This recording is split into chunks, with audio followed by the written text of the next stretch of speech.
कांग्रेस ने CAG report को लेकर भाजपा जसपा गठबंधन सरकार को आड़े हाथों लिया।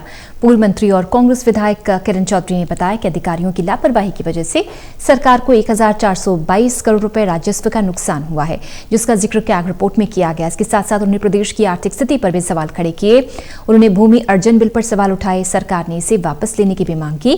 कांग्रेस कैग रिपोर्ट को लेकर क्यों भाजपा जसपा गठबंधन सरकार की कार्यप्रणाली पर सवाल उठा रही है, इस बारे में खास बातचीत की हमारे सहयोगी अनिल कुमार ने पूर्व मंत्री और कांग्रेस विधायक किरण चौधरी से।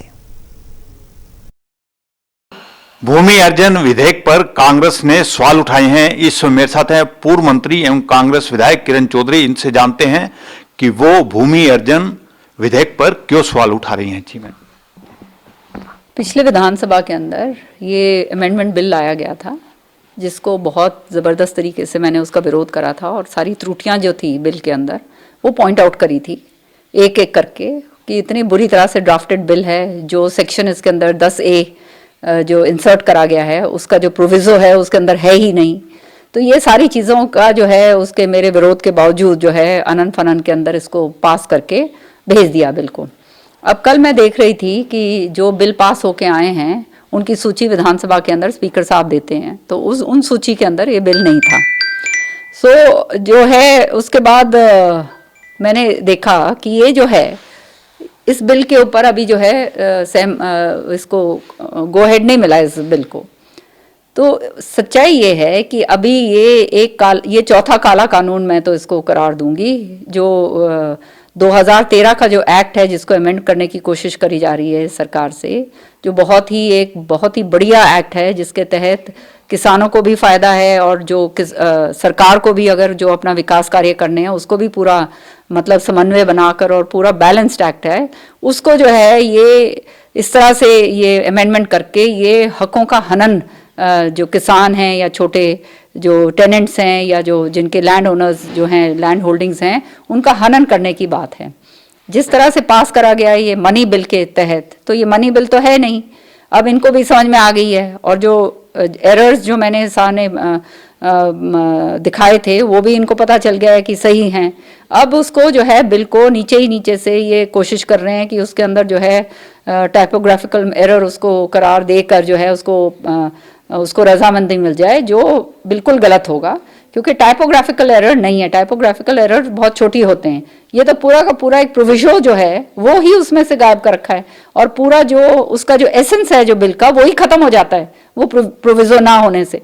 सो ये सारी चीज़ें जो हैं ये मैंने बहुत विस्तार से पॉइंट आउट करवाई थी जो इन्हों के नहीं हो आई। अब मुझे अपने सोर्सेज से पता चला है कि LR साहब ने भी ओपिनियन कुछ कहा है। अब पूरी बात तो मुझे नहीं मालूम, पर कुछ ऐसे कहा है कि जो है ये मनी बिल नहीं है जो, तो इसलिए जो है इसको जो है वापस करा जाए, ऐसी कोई बात हुई है। तो मेरा कहना ये है क्योंकि ये किसानों का और आम आदमी के हकों का हनन है, क्यों ना जब ये तीनों काले कृषि कानून वापस ले लिए गए हैं केंद्र से, हरियाणा भी ये पहल करे और इसको जो है इसको खत्म करे, विधानसभा में लेकर आए और इसको खत्म करे। मैडम, जिस तरह आपने भूमि अर्जन बिल को लेकर सवाल उठाए हैं, इस बिल से लोगों को क्या नुकसान है? इससे नुकसान ये है कि 2013 का जो बिल है उसके अंदर स्पष्ट तरीके से लिखांकित करा गया था कि 70% जो है लोगों की रजामंदी आपको चाहिए भूमि अधिग्रहण करने से पहले। वो जो है जो प्रोविज़न है वो ख़त्म कर दिया गया है। फिर उसके अंदर दूसरी जो प्रोविज़न था वो ये था कि कलेक्टर को वहाँ पे साइट पर जाकर पूरी सुनवाई करने के बाद जो है कलेक्टर बड़ा पारदर्शिता के तरीके से अवार्ड घोषित करते थे। लेकिन अब कलेक्टर अपने को जाने की ज़रूरत नहीं है, वो अपने घर बैठे बिठाए अपने ऑफिस में बैठे बिठाए अवार्ड घोषित कर सकता है। इसका मतलब ये है कि जिसकी ज़मीन है, ज़मीन के अंदर आप जानते हो 100 तरीके की होल्डिंग्स होती हैं। महिलाओं का भी हक होता है जो दर्शाया नहीं जाता, राइट एक्सेस है, किसी का राइट ऑफ वे है, किसी की कोपासनरी राइट्स जैसे होती हैं वो हैं, या कई बार मल्टीपल कहते हैं ज़मीन को बेचा जा चुका होता है। तो ऐसे अन्य बहुत सारे कारण हैं जो है जिससे ज़मीन का बहुत पारदर्शिता के साथ जो है ये अधिग्रहण करना पड़ता है। वो अगर ये बिल पास होता है तो वो जो है वो पूरा का पूरा ख़त्म कर दिया जाएगा। और ख़ास तौर से जो सबसे दुर्भाग्य की बात यह है कि आज हरियाणा जो है वो कृषि प्रधान प्रदेश है। जहां पानी लगता है उस जमीन को भी आप अधिग्रहित कर सकते हो, पहले वाले बिल में नहीं था। और जो मल्टी क्रॉप जो जमीन देती है, मतलब जो जमीन सोना उगलती है, उसको भी पीपीपी प्रोजेक्ट के अंदर सरकार जो है अधिग्रहण कर सकती है, जो पहले नहीं था। तो ये सारी चीजें जो हैं ये फार्मर्स के हित की तो बात है ही नहीं, और ये मेरे ख्याल में अभी किसी ने इसके ऊपर ध्यान नहीं दिया है। नहीं तो ध्यान देंगे तो उन्हें मालूम चलेगा कि कितना जबरदस्त तरीके से ये जो है हकों का, किसानों के हकों का हनन है। मैडम, कहा ये जा रहा है कि ये जो बिल पारित किया गया है, इससे आने वाले समय में विकास कार्य नहीं रुकेंगे और विकास को गति मिलेगी, तो फिर कांग्रेस इसका क्यों विरोध कर रही है? नहीं, ये बिल्कुल गलत है। देखो, विकास कार्य का जो कार्य होता है उसके लिए कांग्रेस ने कभी भी विरोध नहीं करा है, और हम पूरी तरह से सरकार के साथ हैं जो विकास कार्य होते हैं। और जो जमीन अधिग्रहण की एक प्रक्रिया बनी हुई है, और वो प्रक्रिया बड़ी अच्छी तरह से कानून के तहत बनी हुई है। सेक्शन 3, 4, 5, 6, फिर 9, फिर 11 अवार्ड जब दिया जाता है, तो ये सारा का सारा ये समय इसलिए दिया जाता है ताकि कोई भी किसी के साथ जाती ना हो और उसकी पूरी सुनवाई हुई। वो सारा का सारा ये अनन फनन में हर चीज को जल्दबाजी में सब कुछ खत्म करना चाहते हैं। तो जो गरीब आदमी है, अगर उसकी जमीन अधिग्रहण हो जाती है, वो कहाँ जाके टक्कर मारता फिरेगा? उसके पास तो कोई सुनवाई की कोई जगह भी नहीं होगी। इसलिए इसका जो है, मैं कह रही हूँ कि ये गलत ये बिल लाया गया है, और जिस तरह से लाया गया वो और भी गलत तरीके से लाया गया है।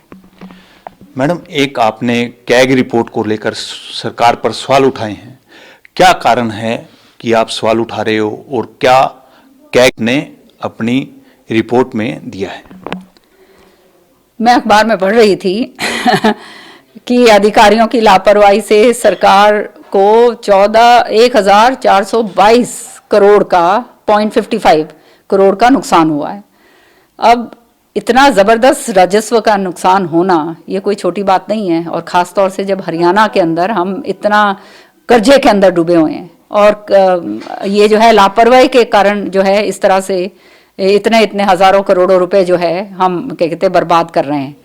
ये खास मैंने उसके अंदर एक चीज़ और भी पढ़ी थी कि जैसे आबकारी और कराधान विभाग है, उसकी जो है जिसने किस्त समय पर जमा नहीं करी है, वो और अधिकारियों ने जो है वो ठेके तक सेल नहीं करे हैं, तो मतलब इसका मतलब कोई ना कोई उसमें भी चक्कर हुआ है। और लाइसेंस उनका जो रोकना चाहिए, जो समय पर नहीं करते हैं, तो वो भी नहीं रोका गया है, और इससे 1.61 करोड़ रुपए की आय कम हुई है, मतलब इसका राजस्व कम हुआ है। और स्टैम्प शुल्क जो है उसमें भी गलती होने के कारण 45 लाख रुपए का नुकसान हुआ है। तो इतना और भी बहुत सारी चीज़ें उसके अंदर था। तो ये सारी की सारी चीज़ें देखते हुए, मद्देनजर देखते हुए, मुझे समझ नहीं आती है सरकार की कार्रवाई किस तरह की है कि एक तरफ तो कर्जे पे कर्जा लिए जा रहे हैं, और वो कर्जे का भुगतान भी कर्जे से ही करा जा रहा है। इतना ज़बरदस्त कर्जे के अंदर हरियाणा आज डूबा हुआ है, और दूसरी तरफ जहाँ पे एक एक पैसे की इनको बचत करनी चाहिए, वहाँ पे मतलब 1422 करोड़ रुपए जो है वो इस तरह से चपत लगाई जा रही है। तो आप समझ सकते हैं ये सरकार की कार्यशैली का ढंग क्या है।